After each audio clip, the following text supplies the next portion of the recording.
If you weren't with us a week ago, we heard an incredible story about a Marine by the name of Ed Harrell, who was one of 900 sailors who initially survived the sinking of the USS Indianapolis in World War II on July 30th, 1945, 80 years ago. The naval cruiser was hit by torpedoes from a Japanese submarine, and if you can believe this or not, it sank in less than 12 minutes.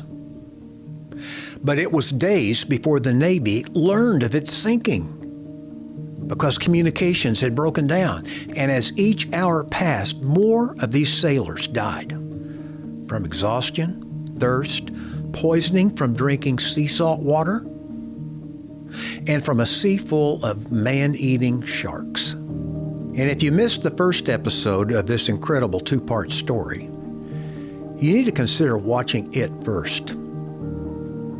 In this episode, though, today, Ed Harrell is going to take us into the Pacific Ocean as he relived the moments and the ordeal.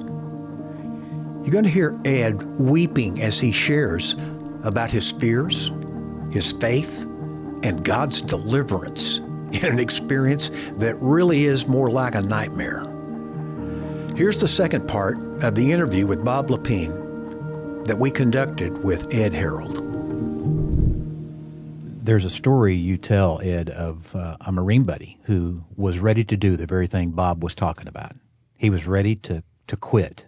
And you kind of, the picture I had from reading your book was you kind of grabbed him by the life jacket and looked him in the eyes, and you gave him a reason to believe. I pretty much gave him an ultimatum, really, in that he had tried to convince me that he was going to commit suicide, in that he'd gone into the water head first, and all of that oil in his eyes, and then, you can imagine, you take your hand and you try to rub that oil out, but the more you rub your eye, you're rubbing salt in, you're kind of taking that salt that's in the water, you're grinding your eyeballs with that, and then the sun beaming off of that water. Then through the daytime, by the second day, Spooner was determined that he was going to commit suicide, and he mentioned that 2 or 3 times. Anyway, I recall that I just got a hold of Spooner and I turned him to me, and I kind of looked him squarely in the eye, and I said, "Spooner, there's only 2 of we Marines out here, and whenever sailor is gone, there's still going to be 2 Marines, and you're going to be one of them with me." And I kind of turned him to me, and I hooked his life jacket then onto mine, and I swam with him then through that night, and then it was sometime then the third morning then that he wanted me to release him, and he made a vow to me that he would fight for life as long as there was breath in him, and because of him being able to survive as long as he had through that night, and I released him then the next day.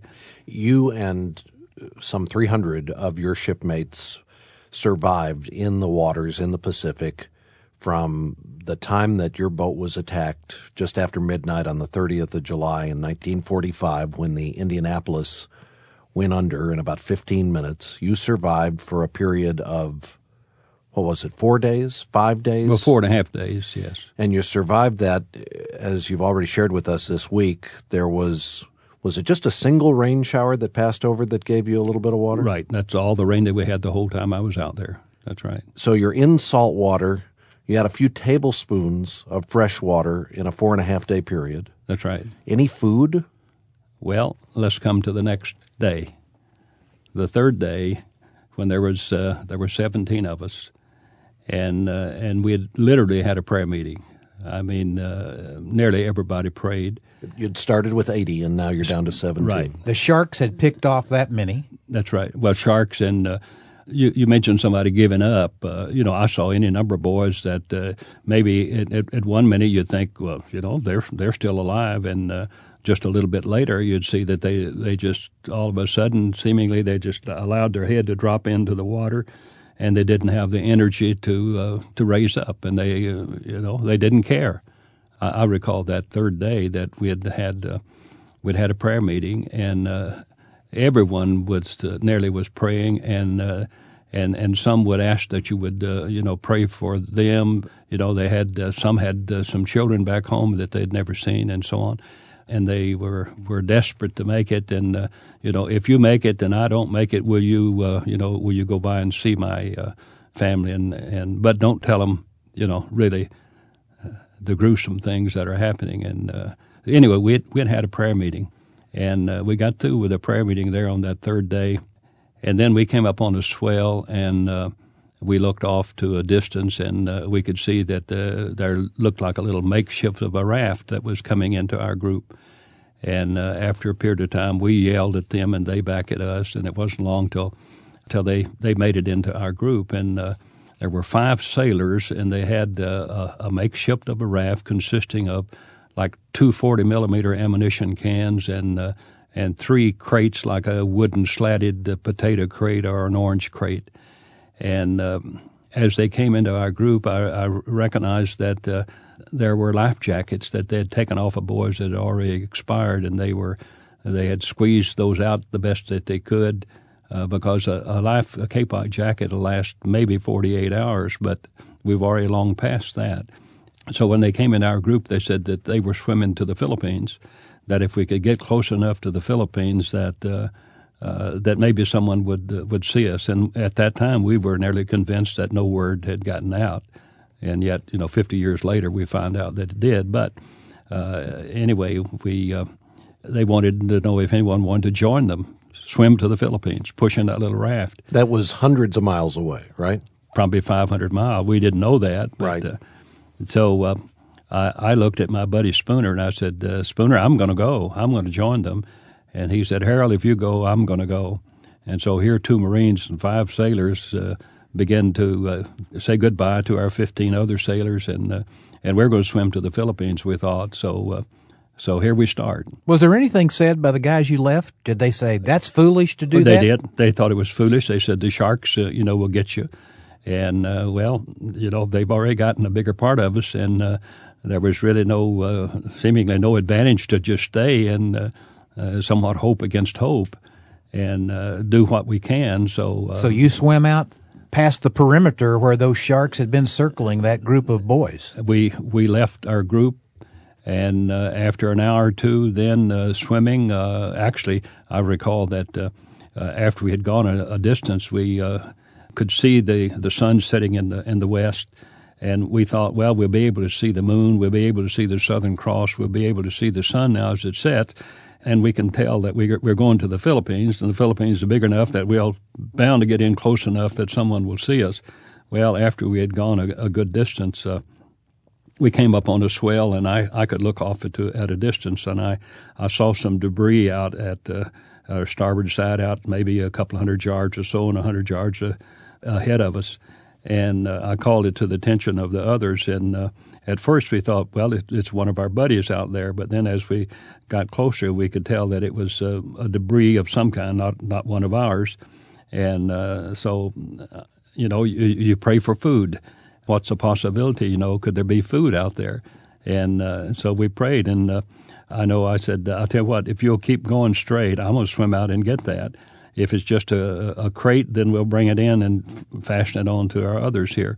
But let's hope and pray that it could be food. And, well, they thought I was foolish again because the sharks maybe would get a straggler out there. But really I felt a real compelling force that says go for it. Go and see what it might be. And I know as I swam and got closer and closer to that crate, I'm praying for food, I'm praying for water, anything, And as I got close enough that I could see those potatoes in that crate, kind of in desperation, I didn't pause to thank the Lord for what I'm about to eat, but in desperation, I'm making my way to those potatoes, and I reached in to get that first potato, kind of in the agony of defeat. All that rotten potato begins to squeeze through my fingers, and as I kind of squeezed that in despair, then all of a sudden it was solid potato on the inside. That was some food that I needed, some starch and some water in that. And then I began to peel some of them then and fill my dungaree pockets full. And then I began to make my way back then to my buddies with still a lot of potatoes in the crate. We had a feast. Oftentimes when I talk to young people, I say, we had a picnic and no ants to bother us. But you had sharks, though. We had sharks. You describe in your book that on more than one occasion the sharks would be circling, and you would look up, and there would be a dorsal fin headed straight towards you. Right. I know many times I had a fin coming straight toward me. I knew that I was looking into eternity the next second. And yet, as he got to me, he just went under, and I felt the dorsal fin as it hit me. And then him to go by, and maybe then momentarily then another one would come through and take a buddy next to you. And yet the Lord, spared me, and, you have to be so mindful of all that the Lord, does for you through your life, and especially in occasions like that. Did you ever lose hope? Day 4, fourth night you've been through, did you ever think, we're not going to make it, we're going to die out here? Oh, I'm sure I thought that many times. I wondered how much longer, can a body really endure?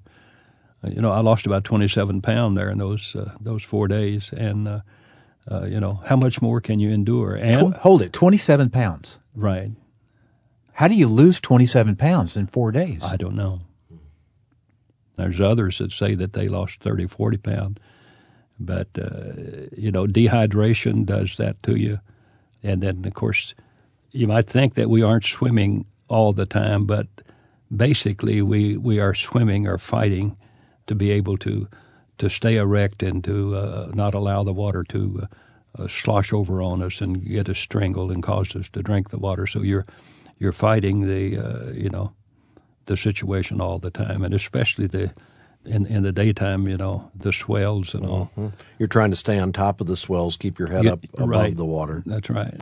Ed, I listened to your ordeal, and you describe in your book how at this point, it was Wednesday evening, you'd been in the water 66 hours.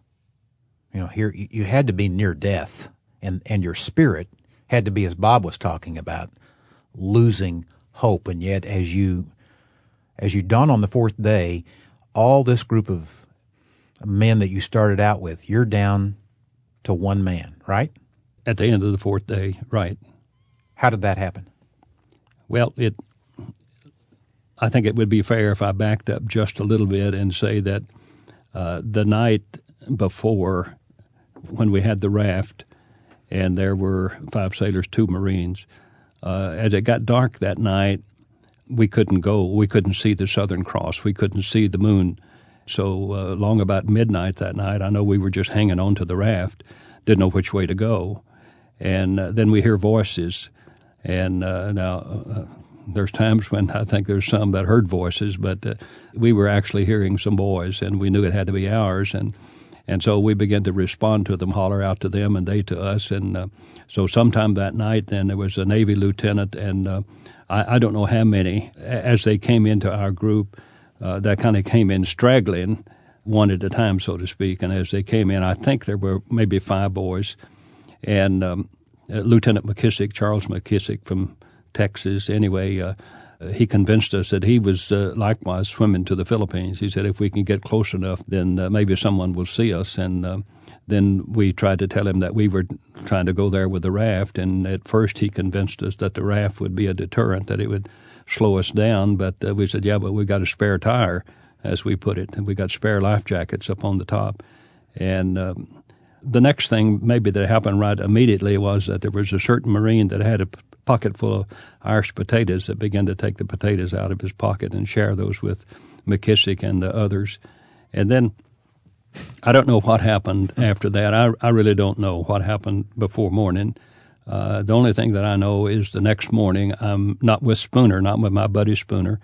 I'm not with the raft. I'm not with the boys that I was with. I'm with a Navy Lieutenant McKissick and one other sailor. And now my life jacket will not hold my head out of the water. And I'm having to constantly swim, trying to keep my head above the water. And it's sometimes in that fourth day that one of the times that I wondered if I wasn't gone there that fourth day, no doubt it got still, just exhausted and got still or something other. And all of a sudden something hit me, and I just knew it was a shark. I fell out of the Kapok jacket, fell into the water, and in desperation, the only hope that I had, I guess, was to get that life jacket back down under me, and I was struggling to get that back down under me, knowing that at any time that a shark is going to attack me.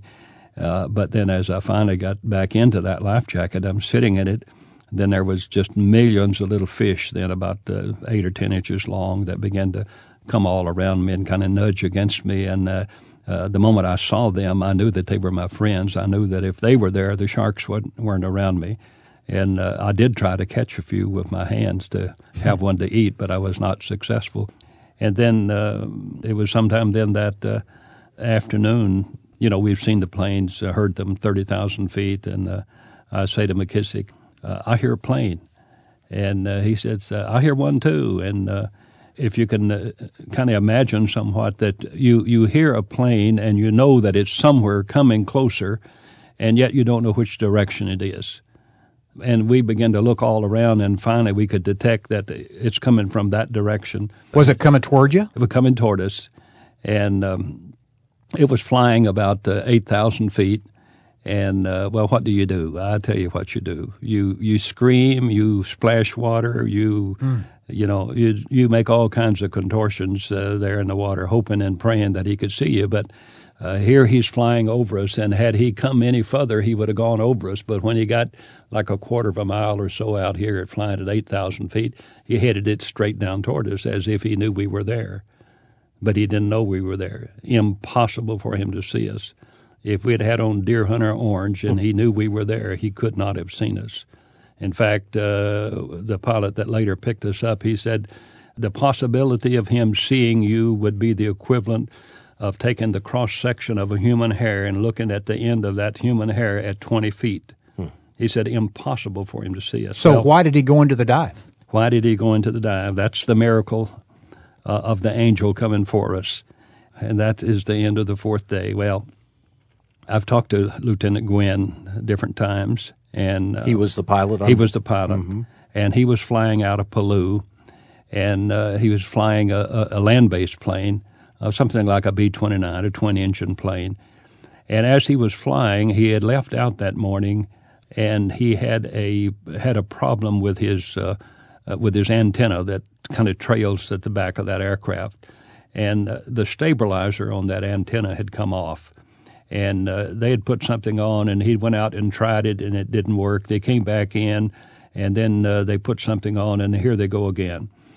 So as he's flying over us, and here, as I mentioned, here he's coming just at a point that he can nearly dive right down to us.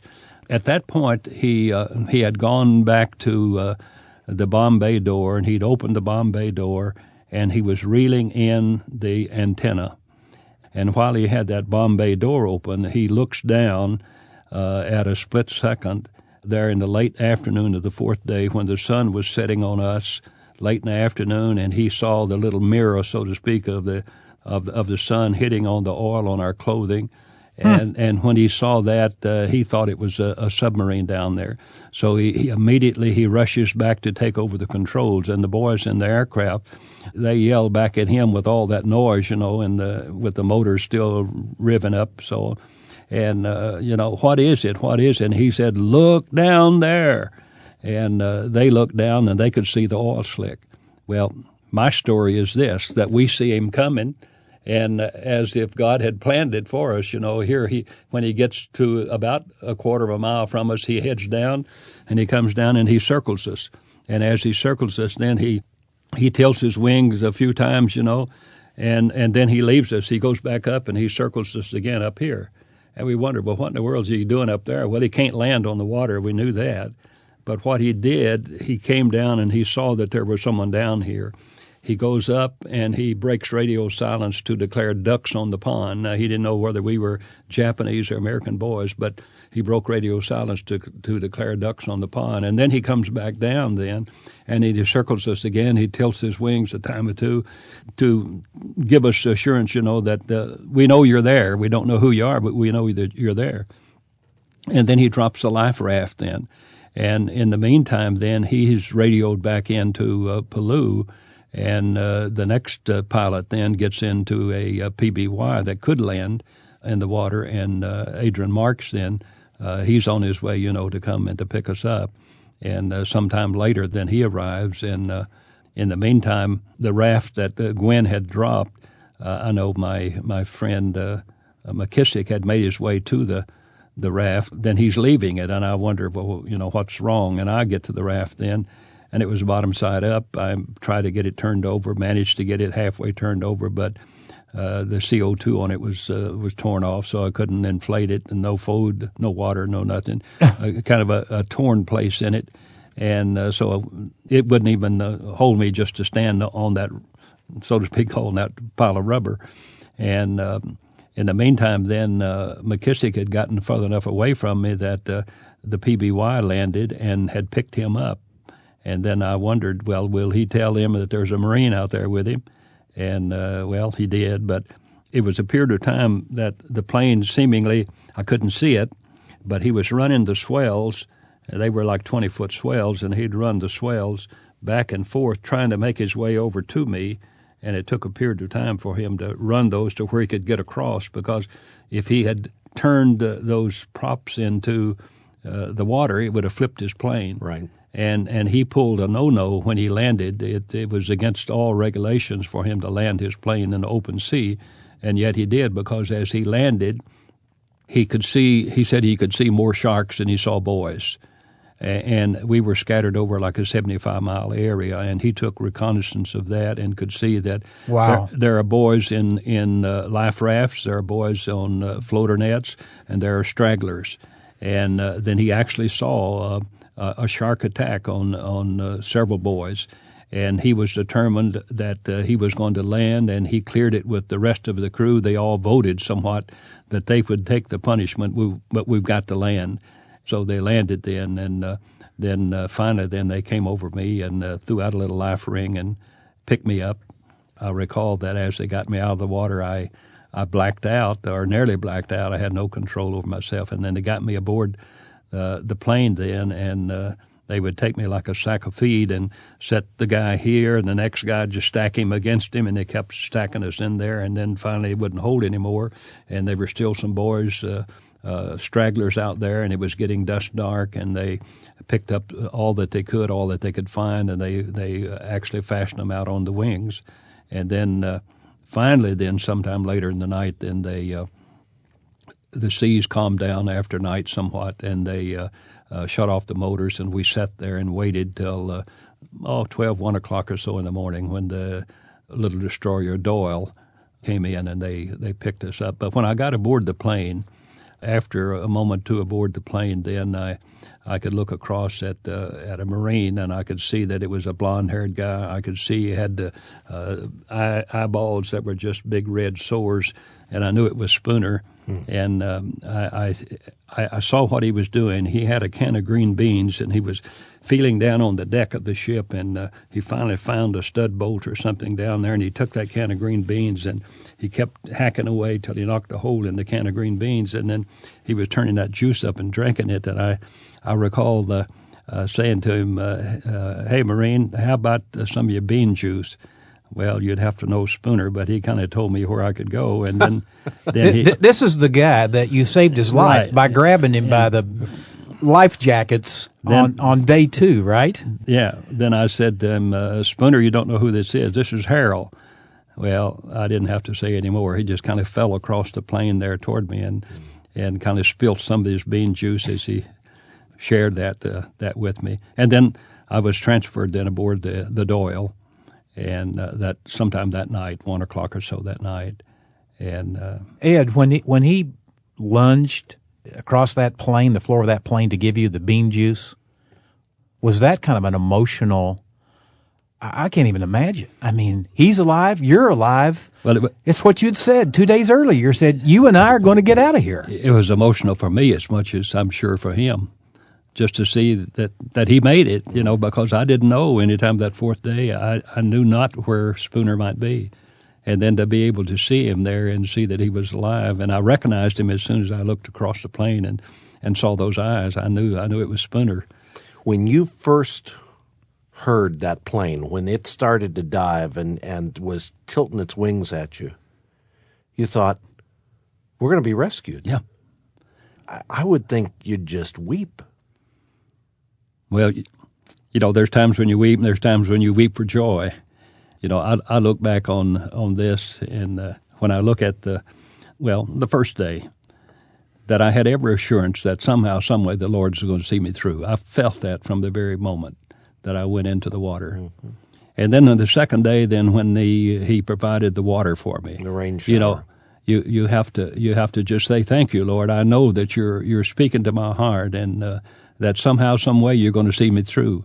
And then on the third day, then when the little raft came into the group, and you know that your life jacket no longer is holding your head out of the water, and now you have a spare life jacket that He provided for you, and you have to thank Him again. And then sometime then that the third afternoon, likewise, when you're starving for water and for some food, and then for Him to provide the half rotten potatoes, I have to think, He's still with me. Mm-hmm. And as I look back on that, I think of the water of life. If you drink of this water, you're going to thirst again. If you drink of that salt water, you're not going to make it at all. But if you drink of the water that I give you, you'll never thirst again. And then the bread of life, then of the potatoes that I had. And then when I get kind of to the last day, then that plane that came in, it's like the Lord says, let not your hearts be troubled. You believe in God, believe also in me. In my Father's house are many dwelling places. I go to prepare a place for you, and since I go to prepare a place for you, I'm going to come again, and I'll receive you unto myself, that where I am, there you may be also. And so here He's coming.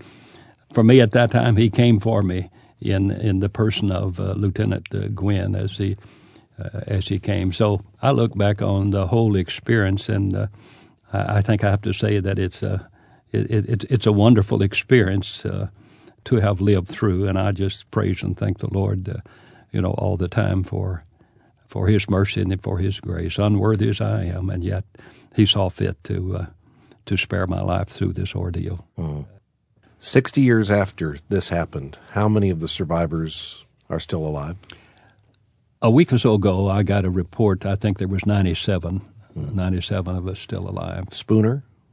Spooner's gone. There's 5 of we Marines. 9 of we Marines survived. Out of there were 39 of us aboard, and 9 of us survived. And of the 9, there are 5 of us still living today. How about McKissick? Is he still alive? No, McKissick gone. And by the way, McKissick was not a believer at the time. And McKissick told me later, he said, Harrell, I went home, and I got to looking at all that the Lord had brought me through there. And he said, I was a churchgoer. I went to church all the time, but said I was really not a believer. And he said, finally, I just had to get down on my knees and thank the Lord and tell Him that I trusted Him as my Savior, because I know that He had a purpose for my life. And he became a real Christian friend of mine then, as long as he lived. Passed away 4 years ago, maybe. Ed, as I've listened to you take us to one dramatic scene after another, I've stared into your face and I've watched the emotion come and go, much like the swells in the ocean. And I'm amazed here 60 years later, you're still very emotionally tethered to the experience that you had there. You mentioned after you had been rescued that you couldn't talk about it for a long time. Why was that? I don't know that I can answer why.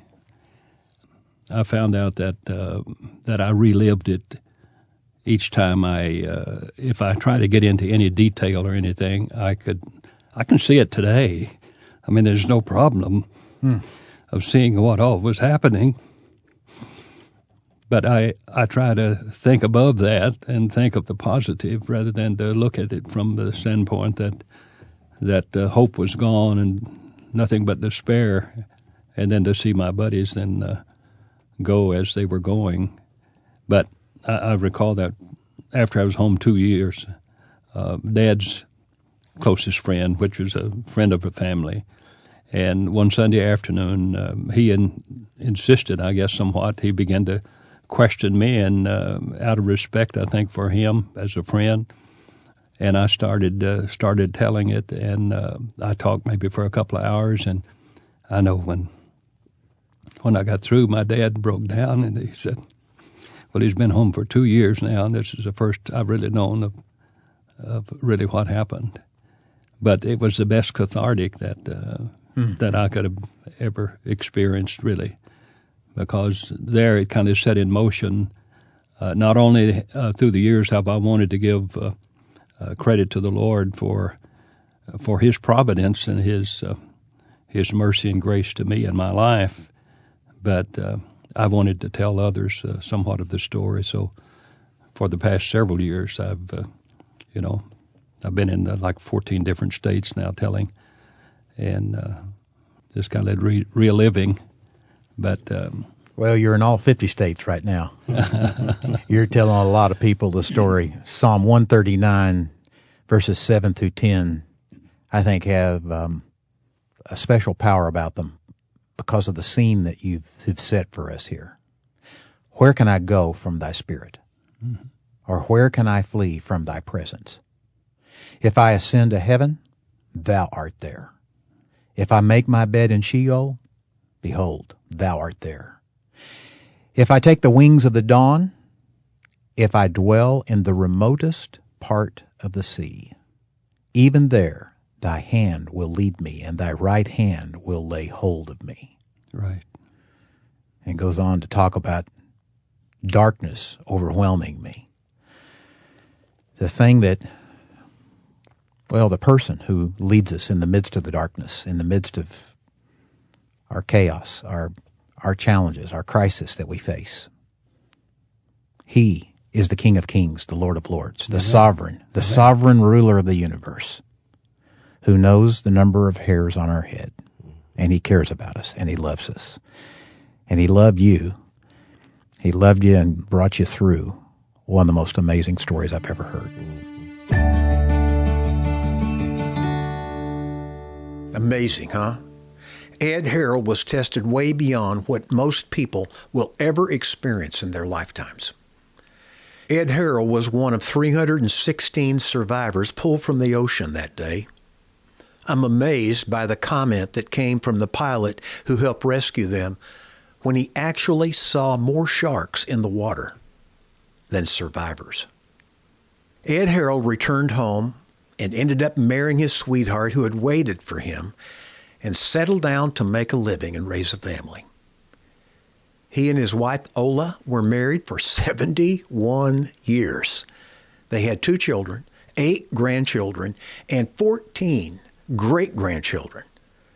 Ed was a very successful businessman and was a member of the Board of Trustees for the Moody Bible Institute. Until he died, he remained active, telling people about his story of courage and faith and his trust in Jesus Christ. It was a real privilege, trust me, to talk to Ed. It was one of my favorite interviews out of more than 6,250 that I did over a 27-year period with Family Life Today. As he said in our interview, Ed was one of 99 survivors still alive at that time. When Ed died back in 2021 at the age of 96, there were only 5 left. Now, they're all gone. Gone, but never forgotten. May I ask you a couple of questions as we conclude this? What are you facing today that demands courageous faith from you? What are you facing in a relationship that maybe isn't working out as you expected that you need to trust God for? You need to ask God to perform a miracle. Is there something happening at work that has you worried, even petrified with fear? Or perhaps a family member has hurt you deeply and has left you feeling hopeless. Or maybe you know someone who's feeling hopeless. May I encourage you to write out your fears and then express them in a prayer to God. He is not threatened by your fears, your questions, your doubts. And just pray a simple prayer. God, help me. Help me in my unbelief to trust you. And if you didn't catch the first episode of Ed Harrell's story, you won't want to miss it. I'm Dennis Ramey, and I hope I'll see you again many, many times on another episode of Inspiring Courageous Faith.